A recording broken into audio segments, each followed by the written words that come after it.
श्रीगणेशाय नमः। नमस्कार, मैं अविनाश। आज हम बात कर रहे हैं शुक्र महाराज के एकादश भाव में फल के विषय में। एकादश भाव जो आपके लाभ का भाव है, आपके कामनाओं का भाव है, सारी इच्छाओं की पूर्ति का भाव है। इस भाव में भोग विलास के सुख के कारक शुक्र महाराज यदि हों तो बहुत ही अच्छे परिणाम हैं।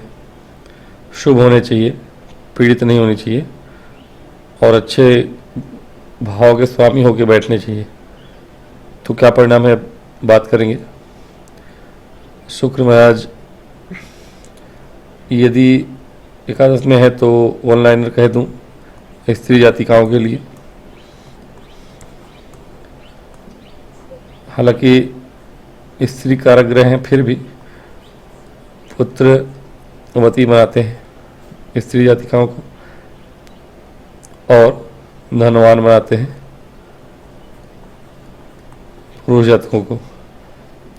जब लिखा गया था तब के हिसाब से, आज के हिसाब से जातिकाओं को भी धनवान बनाते हैं, क्योंकि जातिकाएं भी काम करती हैं, जॉब करती हैं। ठीक है, सिर्फ जातक ही धनवान नहीं बनते। ये नहीं कहूँगा कि पुत्रवती बनाएंगे जातक को, पुत्रवान बनाएंगे। ठीक है, पुत्र हो गए, जातक के भी पुत्र होते ही हैं। ठीक है, तो ये हो गया आपका वन लाइनर। अब बात करें इसके अतिरिक्त लाभ भाव में बैठे शुक्र आपको सारा सुख देते हैं, सभी प्रकार के सुख प्रदान करने वाले होते हैं। विद्वान बनाते हैं, विद्वान शिक्षा से आपको लाभ दिलाते हैं, क्योंकि इनकी एक ही दृष्टि सप्तम दृष्टि पंचम भाव पे पड़ रही है। शिक्षा भाव है, पुत्र भाव पुत्रवान बनाते हैं और ज्ञानवान बनाते हैं। जो विद्वान कहा मैंने, ज्ञानी बनाते हैं। और थोड़ा सा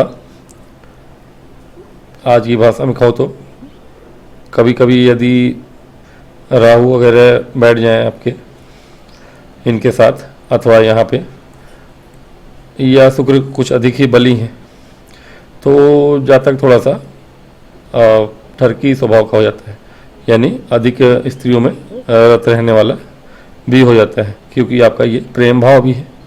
प्रेम भाव होने की वजह से यदि शुक्र महाराज की तीक्ष्ण दृष्टि, शुभ दृष्टि और मजबूत यानी बली शुक्र है यहाँ पर, यानी उच्च के हों, स्वराशि के मूल त्रिकोणी हो, तो ऐसे शुक्र का लाभ भाव होना दिखाता है कि आप ये प्रेम संबंधों का भाव है। ऐसे जातक जो होते हैं कई सारी महिलाओं के साथ संपर्क में होते हैं, ऐसे जातक को ही आप आज के युग में ठरकी स्वभाव का बोल देते हैं। तो एक चीज़ है, ये स्वभाव पे है। अब बात है कि किस राशि में बैठ के क्या करेंगे। मान लीजिए कि ये बैठे हैं मेष राशि में, पहली राशि है। ठीक है, मंगल के लिए शुक्र कोई विशेष बुरे ग्रह नहीं है, सम है। विशेष नीच के होते हैं 6 नंबर में। ठीक है, 1 नंबर में यहाँ होंगे तो यहाँ पे बुध का लग्न होगा, तो बुध के लग्न में, ठीक है, मित्र राशि है, लेकिन मित्र राशि के भी राशि में ये नीचे होते हैं। ठीक है, 12 नंबर में ये उच्च के होते हैं, यानी यहाँ पे अगर 12 नंबर लिखा हो, आपके इस घर में 12 नंबर लिखा हो तो ये उच्च के होंगे। इसका अपोजिट अगर 6 नंबर लिखा हो तो नीच के होंगे, चूँकि यह मित्र की राशि है और यह शत्रु की राशि है। अब मंगल और शुक्र ही ऐसे हैं जो शत्रुओं की राशि में भी उच्च के हो जाते हैं। ठीक है, ये चीज़ें हैं। मंगल मकर राशि में उच्च के हो जाते हैं, शुक्र बृहस्पति के शत्रु ही माने जाते हैं, फिर भी मीन राशि में उच्च के हो जाते हैं। और मित्र राशि है कन्या राशि, बुध की राशि है, बुध के मित्र कहे जाते हैं शुक्र, फिर भी उनकी राशि में नीच के हो जाते हैं। तो ये डिपेंड करता है, मित्र और शत्रु होना नहीं, राशि जिस हिसाब से बनाए गए हैं पृथ्वी के सापेक्ष में, जहाँ से जो डिग्री मिलती है, ठीक है, 30-30 डिग्री का हमने पूरा सौरमंडल बांटा हुआ है। ठीक है, तो उन 30-30 डिग्रियों में आपके 12 घर बनते हैं। अब उन 12 घर में कौन सा ग्रह किस ओर ज़्यादा प्रभावित है, किस ओर कम प्रभावित है, ये डिपेंड करता है उच्च और नीचे होने पे। ठीक है, ये एक छोटा सा विवरण है समझने के लिए, जिनको ये बिल्कुल ही समझ नहीं आता कि ज्योतिष है क्या चीज़ और क्यों ये राशि वासी टाइम पास है ना, तो ऐसे लोगों के लिए समझा दो कि ये प्योर आपका ब्रह्मांड शास्त्र कह सकते हैं इसको आप। ज्योतिष नाम गलत रख दिया था, ब्रह्मांड शास्त्र नाम होता तो विशेष रूप से इस पर लोगों की रुचि भी होती।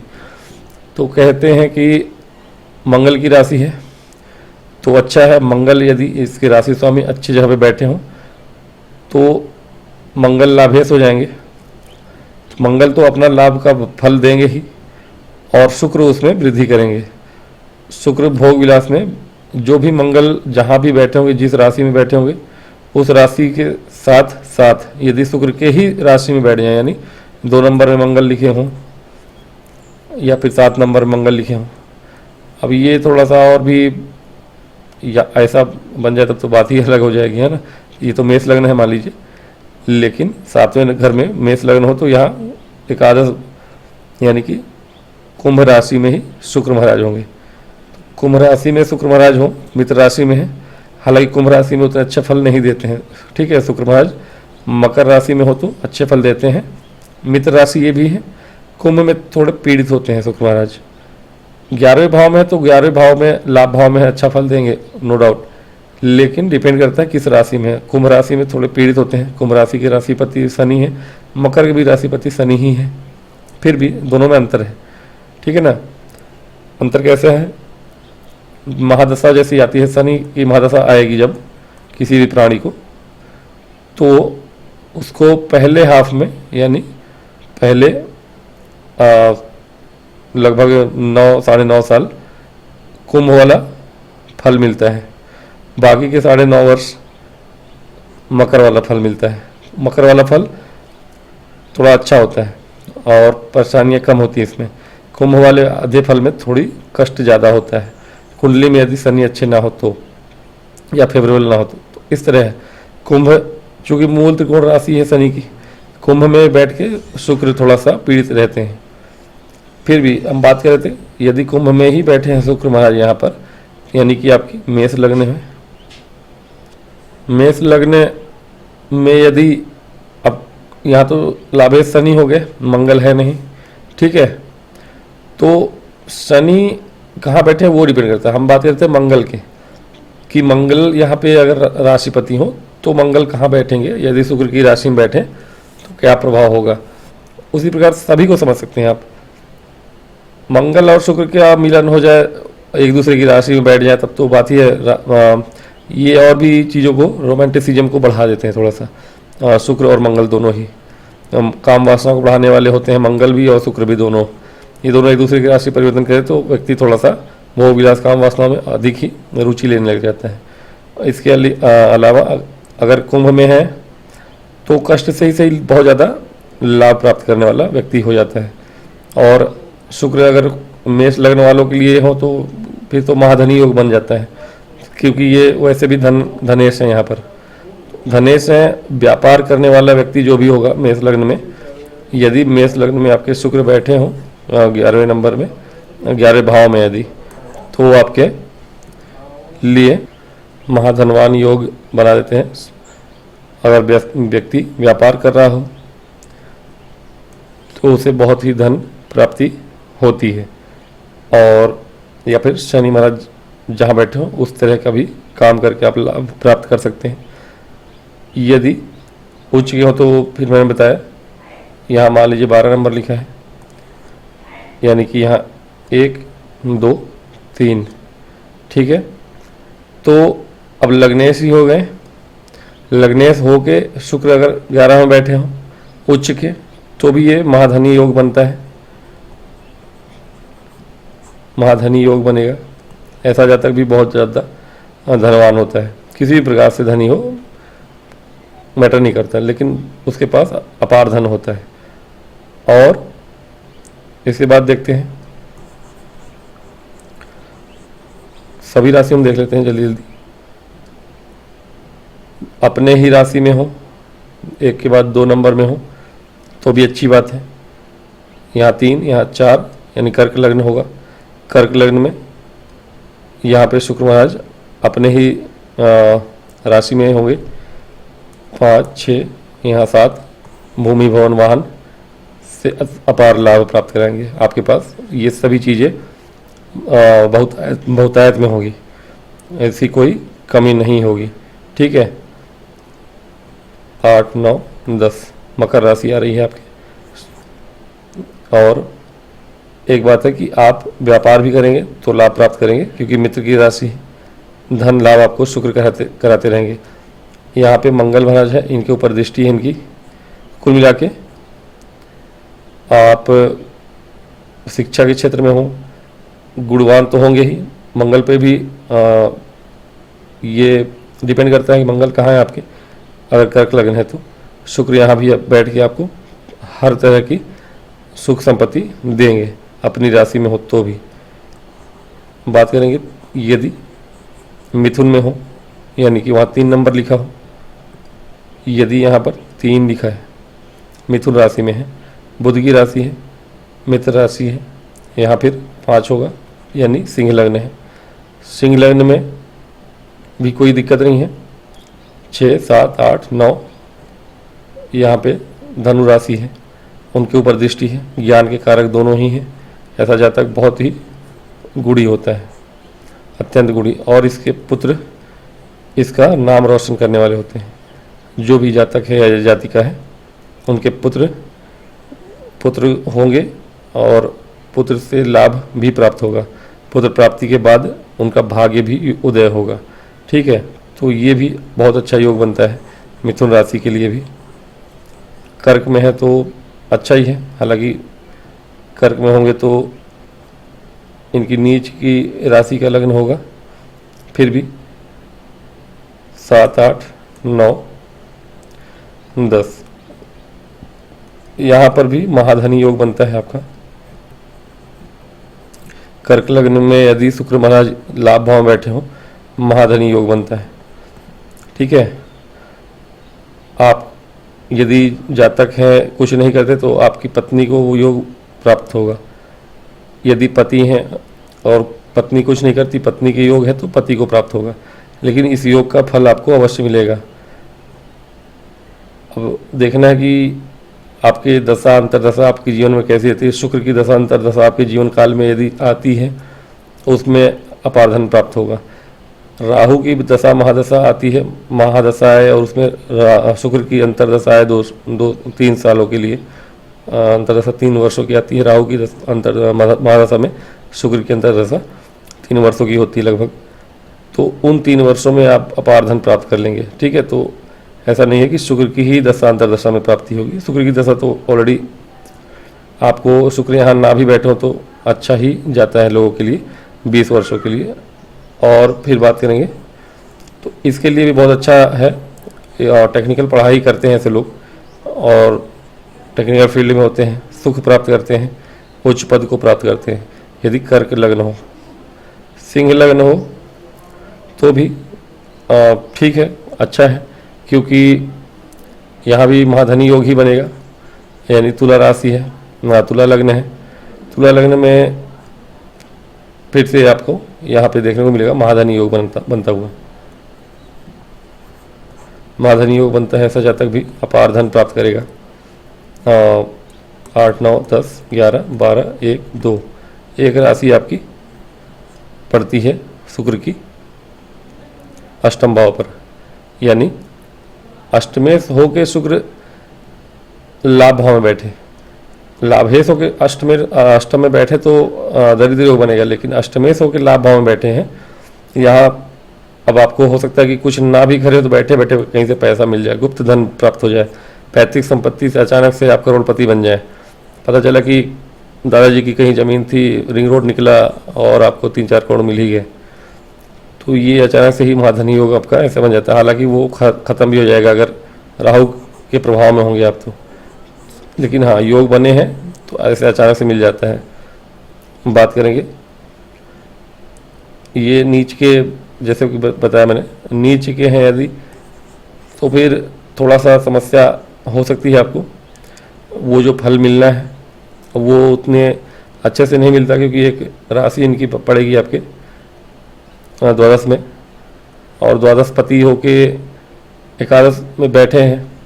ये अच्छा 12वें के स्वामी होके शुक्र महाराज यदि आपके एकादश में बैठे हों, अब ये अच्छा फल नहीं देता। हालांकि अगर 12वें के स्वामी है तो सप्तम के भी स्वामी होंगे, तो कहीं ना कहीं यानी 7, 8, 9, 10, 11, 12, 1, 2, ठीक है। तो अब सप्तमेश भी हैं, सप्तमेश का जो शुभ फल है, सप्तमेश लाभ भाव में, ये अच्छा है, यानी आपको धन व्यापार में लाभ होगा। व्यापार में आप व्यापार करते हैं यदि और शुक्र संबंधी व्यापार करते हैं तो अपार धन संपदा प्राप्त करेंगे। लेकिन उसमें अब इसका दुर्योग भी देखने को मिलेगा। अब चूंकि नीच के शुक्र हैं, नीच भंग यदि नहीं हो रहा है, नीच भंग कैसे होगा? यदि अब इसके स्वामी जो हैं ये बुध महाराज और शुक्र के जो या इस भाव के स्वामी के साथ बैठे हुए इन मतलब शुक्र महाराज जो जहाँ उच्च के हो जाते हैं, जैसे कि गुरु महाराज के मीन राशि में उच्च के हो जाएंगे, तो मीन राशि के स्वामी कौन है? गुरु महाराज हैं। अब गुरु और बुध एक दूसरे से केंद्र में हों तो ये नीच भंग हो जाएगा, अथवा यहाँ इनके उच्च के ग्रह बैठ जाएं, ठीक है। कोई ग्रह इनके साथ बैठा हो जो कि 6 में उच्च का होता है, यानी कौन होता है? बुध होता है। यानी यदि बुध भी यहाँ बैठ जाए अपने उच्च में तो इनका नीच भंग होगा, या फिर जो मैंने बताया पहले केंद्र में हो तो। इस तरह से अगर नीच भंग होता है तब तो ये अच्छा फल है, फिर व्यापार में सारी सफलताएं प्राप्त हैं। लेकिन सप्तमेश होने का जो दोष है वो फिर द्वादशेश होने का जो दोष है वो भी घटित होता ही है। ऐसा नहीं है कि आपको सिर्फ यहाँ वाला ही फल मिलेगा, यहाँ वाला फल भी मिलेगा बीच बीच में, यानी व्यापार में लाभ होता रहेगा, लेकिन बीच बीच में ऐसा व्यापार में आपको उतार चढ़ाव आएगा कि आपको दूसरों से पैसा मांगना पड़ेगा, है ना। कभी कभी सफलता, कभी कभी असफलता वाली बात होती है इस भाव का स्वामी होने से। मतलब अगर द्वादशेश होके यहाँ एकादश में कोई बैठा हो तो कभी कभी लोगों से मांगने की आवश्यकता पड़ जाती है आपको, सहायता किसी भी प्रकार की, या लाभ हानि का मुंह देखना ही पड़ता है, हानि उठाना ही पड़ता है। तो अब लाभ होता रहेगा लेकिन बीच बीच में आपको तो दोनों ही परिस्थितियाँ बनती रहेंगी। नीच के रहेंगे, नीच भंग नहीं हो रहा है, शुभ ग्रहों की दृष्टि नहीं है तो ज़्यादा ही परेशानी होगी। बात करते हैं यदि शुक्र महाराज यहाँ पे सप्तम में हो अपने ही राशि में, तो फिर वही है, अच्छा है, ठीक है। 7, 8, 9, 10 यहाँ मकर राशि है, ठीक है। शनि अगर बैठे हैं शुक्र पे दृष्टि है तो फिर महाधनी योग बनता है। यहाँ महाधनी योग ऑलरेडी बना ही है, स्वराशि के हैं, और यहाँ पे 11, 12, 1, 2 अब यहाँ षष्ठेश हो गए। अब यहाँ मंगल के ऊपर दृष्टि है, ठीक है। यहाँ पे मंगल की और शनि की कोई भी राशि बने हो पंचम में और इनकी दृष्टि सदा पड़ेगी, तो यहाँ मंगल और शनि की दृष्टि है अगर, तो ऐसा जातक जो है इंजीनियरिंग के क्षेत्र में, टेक्निकल किसी भी क्षेत्र में अच्छी पढ़ाई, अच्छा ज्ञान प्राप्त कर सकता है। मंगल शनि दोनों ही बैठ जाए तो फिर कहना ही क्या है। मतलब यदि मंगल की राशि में शनि उच्च के यहाँ बैठे, शनि की राशि में मंगल उच्च के बैठे मकर राशि में, तब ये जातक बहुत बड़ा साइंटिस्ट बनेगा, इंजीनियर बनेगा, लेकिन हाई लेवल का arrow space engineer, aeronautical engineer, जो भी कह, तो इसके योग बड़े अच्छे बन जाएंगे, फिर बहुत ही ज्ञानी बंदा हो जाएगा ये। और भी है, लेकिन अब बात करें यहाँ पे अपने इस भाव की। अब देखिए यहाँ पे क्या है, अगर राशि के हो गए तो एक राशि इनकी यहाँ फिर षष्ठ भाव की होगी। अब ये षष्ठ के भाव के स्वामी होकर यहाँ बैठेंगे, ये फिर से एक राशि अच्छी है, एक राशि दुर्योग में है, दुष्स्थान में है, तो समय समय से इनको रोग ऋण शत्रु से परेशानियां आती रहेंगी, लेकिन उतनी परेशानी नहीं आएगी जितनी की और किसी राशि। हाँ, पीड़ित हो जाए तो बात ये अलग है, इनको कोई पाप ग्रह देख रहा हो, इनके साथ बैठा हो, हालांकि यहाँ बैठने से ज़्यादा दिक्कत नहीं आती है, लेकिन यहाँ बैठा हो कोई राहु शनि वगैरह या दृष्टि पड़ी हो, तो ये अपने अंतर्दशा में शुक्र को प्रभावित करेंगे और शुक्र अपना पूर्ण फल नहीं दे पाएंगे, तो इनका अच्छा रहना ज़्यादा आवश्यक है। बात करेंगे अष्टम, तो बता चुका हूँ मैं। मंगल की राशि में फिर बता देता हूँ। 8 मंगल की राशि में है, 9 10 यानी कि मकर लगने आएगा आपका, 11 12 1 2। अब स्वयं के ही राशि को देख रहे हैं। ऐसा जातक जो होगा, जैसा कि मैंने बताया, आशिक मिजाज तो होगा, ये थोड़ी सी है, फिर भी गुणी और ज्ञानवान होगा, विद्वान होगा, और धन संपदा अपने ही बल पे प्राप्त करने वाला होगा। यानी कि अपनी शिक्षा के दम पे, अपने से ही, अपने सामर्थ्य से ही वह महान धन प्राप्त करने वाला होगा, और इतना कि अपने पुस्तकों को खिला सके। ठीक है, तो ये एक अच्छा योग बनता है, काफ़ी इंटेलिजेंट होता है ऐसा बालक जो होता है। 9 का मैंने बताया था कदाचित धनु राशि में अच्छा ही फल होता है। 10 11 भी बता चुके हम, मैंने 10 यहाँ हो, पहले 9 ही फिर से बोल देता हूँ। 9 में है तो 9 में है तो यहाँ 10 होगा, यहाँ 11 कुंभ लग्न आएगा, यहाँ उच्च की राशि होगी। यदि गुरु किसी प्रकार से शुक्र को देख रहे हो, ठीक है, गुरु कहाँ से देखेंगे, यहाँ से देखेंगे और यहाँ से बैठ के देखेंगे, और यहाँ से 1 2 3 4 5 कुल मिला के अच्छी जगह से देखेंगे। 11 12 यहाँ पे 1, ये 2 3 4 5 6 7 8, यानी अब ये भाग्येश हो के लाभ भाव में है, ये चतुर्थेश हो के भाग भाव में। सुख भाव के स्वामी लाभ भाव में बहुत सुख प्रदान करते हैं, भूमि भवन वाहन। गुरु की दृष्टि है तो महाधनी योग, ज्ञान योग, क्योंकि गुरु के ऊपर इनकी दृष्टि, इनके ऊपर गुरु की दृष्टि, ऐसा जब तक विद्वान, धनवान, महान सब कुछ हो जाएगा। कोई ऐसी उपमाएं नहीं बचेंगी इसके लिए। ठीक है, अब ये जो योग बना, इसमें कोई दुर्योग बनने का संभावना रहता नहीं है। क्यों?